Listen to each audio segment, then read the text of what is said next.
The sun drooped low over the western hills, bathing the horizon in blood-orange light. The wind picked up the dust like old ashes from forgotten graves and scattered it across the lifeless land. Captain Adam stood atop a rocky outcrop, his binoculars fixed on the hollow ruins of the village below, Red Hollow. A week ago, intelligence reports had hinted that enemy forces had abandoned the place. High Command sent Adam and his 7-man recon team to verify and clear the site. They had expected resistance, booby traps, mines, even sniper fire. But what they found as they approached was something more unsettling. Nothing. No gunfire, no ambushes, no signs of human life. Only silence. As their boots crunched across the dry, dusty road that led into the village, a strange heaviness settled in the air. It wasn't just the heat or the weight of their gear. It was something else. Something old. Something grieving. "Not even a damn crow," muttered Private Ethan, peering around cautiously. "It's too quiet." "Eyes up. Weapons ready," said Adam, voice low but firm. The village of Red Hollow had once been home to over 300 families. That was before the war came. Before the bombing runs, the raids, the executions. Now it resembled the skeleton of civilization. Stone walls blackened by fire stood like broken teeth. Doors hung by a single hinge. Empty cradles lay overturned in corners. The entire place smelled of smoke and memory. They fanned out in a standard search formation, checking homes, alleyways, courtyards. Captain Adam and Corporal Marcus entered what had once been a school. Its ceiling was caved in, and a broken chalkboard still bore the last unfinished lesson. "Our country is." Shattered desks and torn notebooks littered the floor. One corner held a collection of tiny shoes. A drawing remained pinned to the wall. Stick figures beneath a bright sun. It had been made in crayon. The sun had a smiling face. "Check this out, sir," called Sergeant Lewis from down the street. He pointed to a wooden door with a crimson stain smeared across it. Above it, someone had written in jagged strokes, "We were innocent. We still died." Captain Adam stared at the writing for a long moment, saying nothing. Then he waved the men forward. They set up camp in the village square, once the heart of the community. Now it was cracked and overgrown with weeds. A dried-up well sat at the center, surrounded by charred prayer flags fluttering weakly in the wind. Tents were pitched. Guards were assigned. Rations were distributed. But as the sun dipped below the hills and night crept in like a thief, an uneasy quiet fell over the squad. The kind of quiet that hums beneath your skin and makes your bones feel hollow. After chow, Adam sat on a rusted bench writing in his field notebook. The radio next to him crackled with occasional static. He noted coordinates, the time of arrival, and listed the structures they'd cleared. But every now and then he paused. There was something just at the edge of hearing, like a whisper too far to understand, but too close to ignore. He looked up. Private Ethan was crouched nearby, chewing silently on an energy bar. His eyes were fixed on the broken window of a nearby house. "You good?" Adam asked. Ethan swallowed hard. "I thought I saw someone in white. Standing there. Watching." Adam followed his gaze. The window was empty. The house beyond it was hollow and shadowy. "You're tired." "It's just shadows and nerves." Ethan nodded, but his face said otherwise. Later that night, Sergeant Lewis reported that his radio had turned on by itself and played what sounded like a woman crying, just for a moment before cutting back to static. Corporal Marcus found a small, handmade doll next to his cot that he swore hadn't been there before. "I locked my tent, sir," he insisted. Adam told them to rest. "Tomorrow we sweep the rest of the village. For now, sleep. Stay alert, but don't let your minds run wild." But as midnight neared, the air grew colder. Not in temperature, but in feeling. Like something unseen had settled across the camp. Adam lay awake in his cot, unable to shake the unease gnawing at him. Just as he began to drift off, he heard it, a faint sobbing carried on the wind. Then it stopped. And in the stillness, a sound more terrifying, a child laughing. He bolted upright, heart pounding. The laughter had come from the direction of the well. He grabbed his flashlight and stepped outside. The camp was still. His men were asleep, or pretending to be. Adam walked slowly toward the well, scanning with his light. Nothing.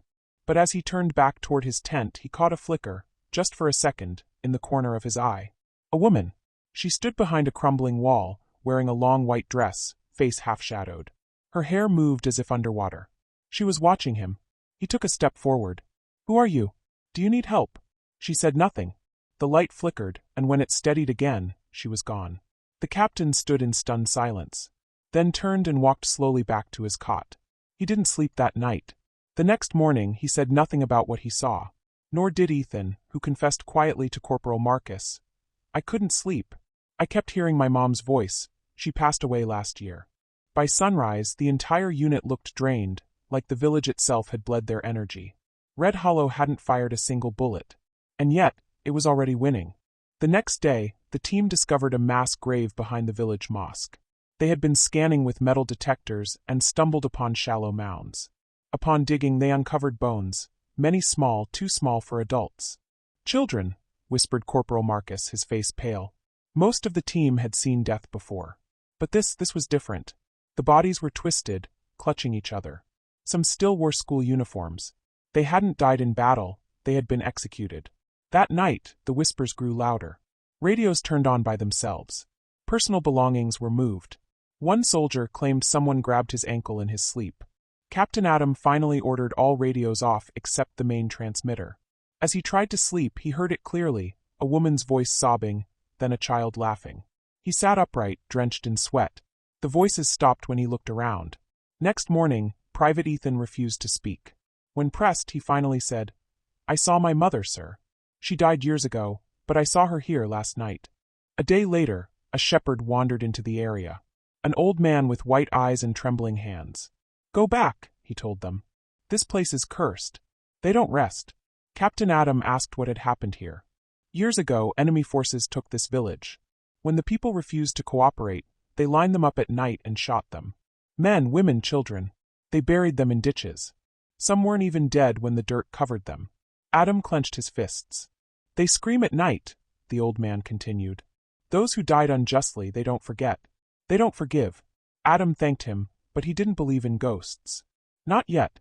That night, Marcus started screaming in his sleep. When the others woke him, he spoke with someone else's voice, a woman's voice, pleading for her baby. No one slept after that. The team began to crack. Some stopped talking. Others began praying constantly. One soldier tried to desert but was found just outside the village gate, eyes wide, mouth open in silent horror. He never spoke again. On their final night, the radio buzzed to life with a chilling SOS. "They're coming. They're all here. Help us." But no call sign followed. The frequency was their own. Yet nobody had touched the transmitter. Marcus, who hadn't spoken since the mass grave, began muttering. "They're angry. They remember. They know we saw." Adam tried to hold them together. "This is psychological warfare," he said. "Just fear and fatigue." But inside he was breaking too. That night, he dreamed of a child sitting in the square. The boy's skin was torn, his eyes empty. He looked directly at Adam and whispered, "You didn't save us." Adam woke to find his pillow wet, not with sweat but tears. At dawn, the unit prepared to leave. Adam decided they'd seen enough.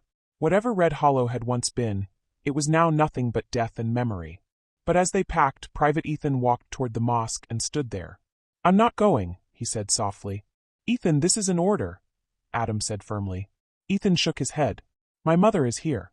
My brother, too. I hear them at night. They were from this village. I never told anyone." "You'll die if you stay," Marcus said. Ethan turned and smiled faintly. "Maybe. But I'm already halfway gone." Before anyone could stop him, he walked into the graveyard and sat cross-legged among the tombs. His lips moved in prayer. The wind picked up, and a soft humming could be heard, voices. Singing. Crying. Then silence. The team left without him. Back at base, Captain Adam filed his report.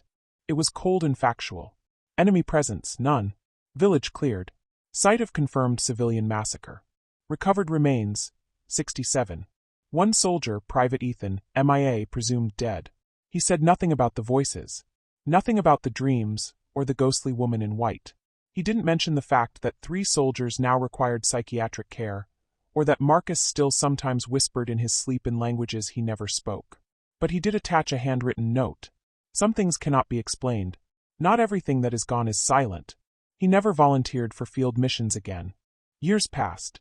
Red Hollow was erased from most maps. A new military road ran over it. But the drivers who took that road at night reported strange things. Sudden chills, children running across the path, radios that spoke in unfamiliar voices. One officer, stationed nearby, wrote in his journal, "Every time I cross Red Hollow, I hear someone crying. Not loudly, just enough to make you turn your head." But there's never anyone there. They tried building a base near the old graveyard once. It was abandoned within weeks. Soldiers claimed they couldn't sleep. Some disappeared. Now no one goes near Red Hollow after sunset. Locals warn travelers with the same words. They all heard dead people. And some still do.